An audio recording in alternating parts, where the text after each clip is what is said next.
রাজ্যের মুখ্যমন্ত্রী মমতা বন্দ্যোপাধ্যায়ের নির্দেশে গোটা রাজ্য জুড়ে শুরু হয়েছে ফুটপাত দখল উচ্ছেদের কাজ। যারা ফুটপাত দখল করে বেআইনিভাবে ব্যবসা করছেন সেই হকারদের উচ্ছেদ করা হচ্ছে। ঠিক সেই মতো নদিয়ার শান্তিপুর পৌরসভার তরফ থেকেও এই পদক্ষেপ নিতে দেখা গেল।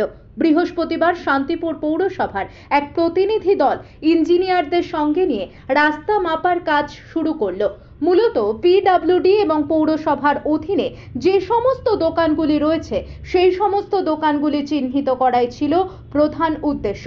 শান্তিপুর পৌরসভার পৌরপতি সুব্রত ঘোষ জানান, আমরা সর্বদলীয় বৈঠকের মাধ্যমে সকলকে সঙ্গে নিয়ে যারা বেআইনিভাবে কোনো ট্রেড লাইসেন্স ছাড়া রাস্তা দখল করে ব্যবসা করছেন তাদেরকে চিহ্নিত করছি। পরবর্তীকালে আমরা উচ্ছেদের কাজ শুরু করব। 15 তারিখ পর্যন্ত আমরা তাদের সময়সীমা বেঁধে দিয়েছি।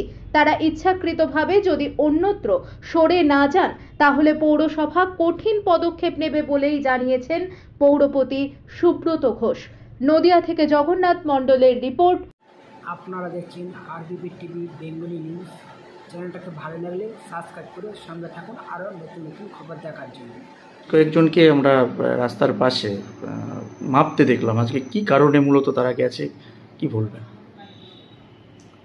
বিষয়টা হচ্ছে মাননীয় মুখ্যমন্ত্রী মমতা বন্দ্যোপাধ্যায় সারা রাজ্য জুড়ে আপনারা দেখছেন যেভাবে ফুটপাতগুলো দখল করে ফেলা হচ্ছে এবং অবৈধ নির্মাণ করে যে সাধারণ মানুষের নিত্যযাত্রীদের ভীষণভাবে অসুবিধার সম্মুখীন হতে হচ্ছে। শান্তিপুর পৌরসভা তার ব্যতিক্রম নয়। গতকাল আমরা আমরা একটা মিটিং আহ্বান করেছিলাম। সেখানে আমাদের অল কাউন্সিলর, আমাদের ইঞ্জিনিয়ার এবং আমাদের এক্সিকিউটিভ অফিসার এবং আমাদের ল অফিসার সকলেই আমরা ছিলাম।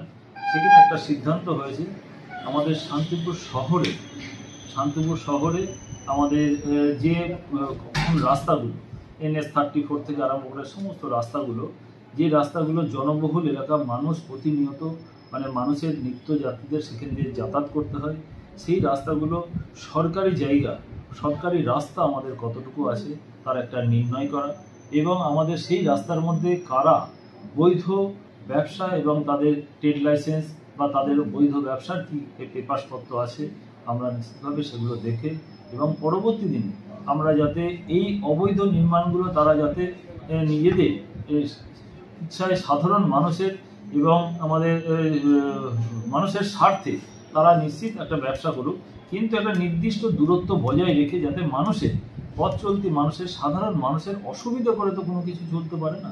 মানুষকে নিয়েই তো আমাদের কাজ।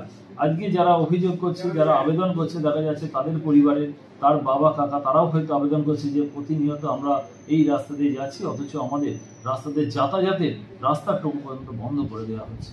আজকে আমি সাধারণ মানুষের কাছে অনুরোধ করব এবং সমস্ত রাজনৈতিক দলের কাছেও আমি অনুরোধ করব এবং ব্যবসায়ী সংগঠনের কাছে অনুরোধ করব, আসুন আমরা সকলে মিলে শান্তিপুর একটা নির্মল শহর গড়ে তুলি, যাতে ব্যবসাদাররা নিশ্চিত ব্যবসা করুন, তাদের বৈধ তারা লাইসেন্স, ট্রেড লাইসেন্স সমস্ত কিছু নিয়ে ব্যবসা করুন এবং অবৈধ যেভাবে যে ফুটপাতগুলো দখল করে ফেলা হয়েছে সেই দখলগুলো আপনারা আমাদের আজকে সার্ভে চলছে, আমরা আমাদের কতটা রাস্তা আছে কতটা কি আছে আমরা একটা ম্যাপ করে একটা আমাদের ডেটাবেস তৈরি করতে চাইছি। আমরা তাদেরকে একটা আমরা অনুরোধ করবো এবং আমাদের মাইকিংও চলছে যাতে অবৈধ নির্মাণগুলো তারা অন্যত্র সরিয়ে ফেলেন, যাতে মানুষের পথ চলতি মানুষ সাধারণ মানুষকে যাতে এই রাস্তায় চলাচল করতে যাতে অসুবিধে না হয়। সকলকে এটা দেখতে হবে, সকলকে এগিয়ে আসতে হবে, কারণ সাধারণ মানুষের জন্যই তো আমাদের এই পরিষেবা। মাননীয় মুখ্যমন্ত্রী মমতা বন্দ্যোপাধ্যায় যে পরিষেবাগুলো দিচ্ছেন আমরা স্বাভাবিকভাবে চেষ্টা করছি পৌরসভার পক্ষ থেকে সেই পরিষেবা পৌঁছে দিতে।